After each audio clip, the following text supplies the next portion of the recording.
Usually what we have in New Zealand, and I imagine it might be the same in a lot of other countries, is that you have a big event like a shiai, and what they tend to do is put a grading on the end of that, right? Or a seminar with a grading and a shiai, and there's a whole lot of combinations because, it's hard to get people together all the time, right? So the problem that we have as coaches is how do we prepare someone for a shiai at the same time as preparing for their grading? Well, I think it's very common thing is that you have to impress judges. You have to impress judges to pass. You have to convince them that you have, let's say if you're going for third dan, you have to convince them that you're third on level. And in shiai, you have to convince referees that you get great belly cut. The problem that we have is that there's this idea that they require different things and, different styles of kendo. And I think it's fair for the most part that that's true. And then, of course, there'll be people watching going, well, no, the ideal is that we do the same sort of kendo in a grading and in a shiai, and that should be just as effective, right? And that's where we have this issue as coaches. Well, how do we develop those styles? Because you and I know that the way that you should appeal a point in a shiai isn't going to be the sort of thing that people are expecting in a grading, right? The type of the cell, that over enthusiastic, that sort of, when you dance around like a chicken. Whereas in a grading, yeah, exactly. Like in a grading, that's probably not what we want to be doing. Whereas in a shiai, it's kind of necessary to a point because we have to try and influence the shimpan to put their flags up, right? So is the question that we want to ask, are these two things different? And I think it's probably fair to say that they are, for the most part, in my experience.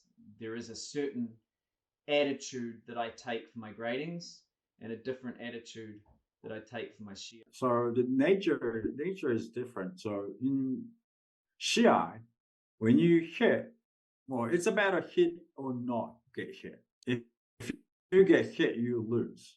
Let's say if in a so-called back kendo, sometimes you don't really have to have good posture to get a point, right? And you get hit with a person with a bad posture, they might get a point. So if you get hit, you lose. But in grading, people don't strike like this, because hitting is not important. Of course, a valid cut is important, but valid cut with proper posture and all. So yeah, it is. You have to understand the nature of grading. The thing is, the issue here is that, like you said before, it's okay to get hit in a grading, I think. Yeah.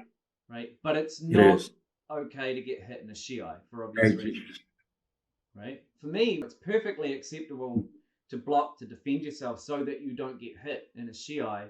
But I think most of us would know that blocking in a grading is not a great look, right? Unless you can turn that block into a keishi waza or something like that.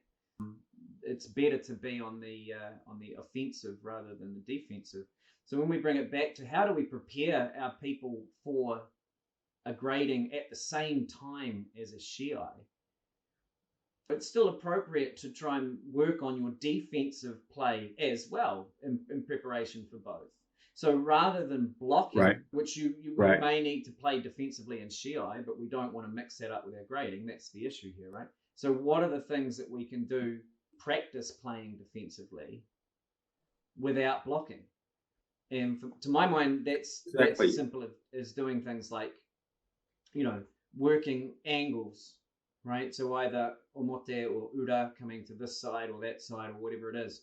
A really great wee technique that you pick up doing a lot of kakari geko or motodachi for kakari geko is moving out of the way and suppressing the other person's shinai, right at where the tsuba meets the tsuka, right where their right hand is. if you can sort of suppress that while moving to the side, Mm. when it comes across in a grading, and this is much more effective at higher grade, in the downgrades, I would think, you come across Right. as being able to control the situation instead of throwing your hands and breaking your kama. Right. So if we can start to practice, how do we be defensive, or at least keep ourselves out of danger when an attack's coming, in a way that moves the body out of the way, keeps the kensen on point, or on the other person's body at least,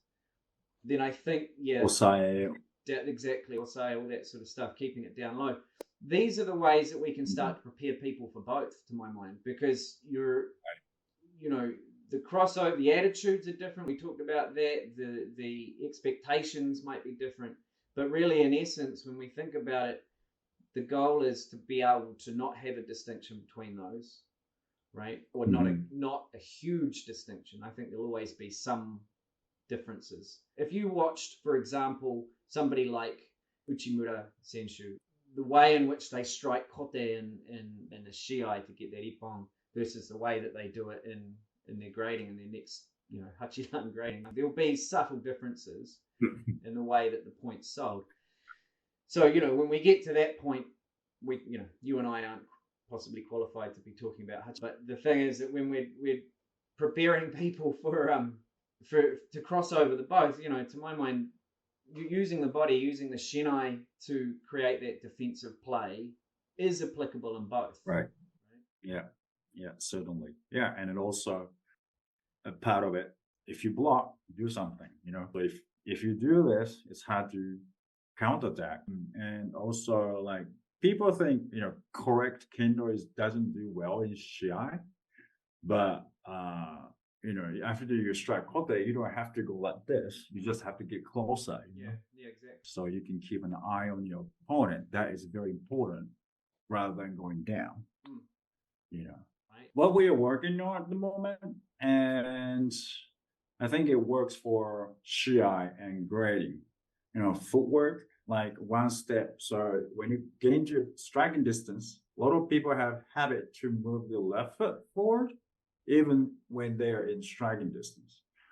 When they're in striking distance, you have to launch your right foot, boom, like that. Because if you're in striking distance, you move your left foot, you lose precious moments just for moving your left foot. So it's important for everyone, going to shiai or exam, to be able to step onto the right foot as soon as you think you see an opportunity, or you think you have to go right now. Otherwise, you really delay your movement. When you delay, you're more likely to get hit. And also, it's hard to get a good valid cut because you delay. That gives your opponent time to block or hit you. So I think it's very important to practice that type of main strike or kote strike. Footwork, removing this one step forward onto the left foot when you're in striking distance. It's worth working on. I think it's also fair to say that there's quite a lot of overlap with the way that we can get mentally prepared for those two events. So, for example, the amount of effort that we put in to training in the months leading up to that event is critical in how confident our athletes are when they stand up at the sideline, or when they stand up from Sonkyo on the X. We've talked about this Hichiro in terms of the type of goal setting that we can do for people, leading up to some big event, and it might be, I want to make sure that I've got stamina to last throughout a 10-minute shiai. Well, that sort of goal setting can really be applicable to the grading as well. I want to be able to have a really good level of fitness to maintain a really high level of kendo over the 3-minute grading that I do, or whatever the case may be. So we can start to prepare people by considering how the goals that we set can be applicable for both. So I think, like, you know, when I mentioned before about the different attitude that I have, the focus that I have when I go into a grading, and it has been a while since I've had a grading, to be honest. But the focus that I have is on what I'm doing. You know what I mean? Mostly, not 100%, but certainly mostly. How do I look? How does my posture look? How are the waza that I'm using? And obviously, like what the other guy is doing has to play into that 100%. But the ratio for me is different when I go into a shiai. What the other guy is doing, how he's moving, how he's looking, where his attention might be, you know, what his strengths are and those sorts of things. That becomes the focus. And so that's the attitude that I bring in. So from a coaching point of view, it might be worthwhile framing it like that for an athlete. You know, whereabouts you place your focus. But I think, as we discussed, you know, there's ways that we can prepare a training, whether it be moving on angles and pushing the shiai down as a defensive play. And as you've said, training ways that we can minimize the delay before executing. And if that means, you know, taking out the extra little step, then what we're still working for in both of them is valid cut, of course. But it's about executing that cut way more efficiently, because those things do apply in both. And I guess the last point to make there is about how we can set goals that transfer across both.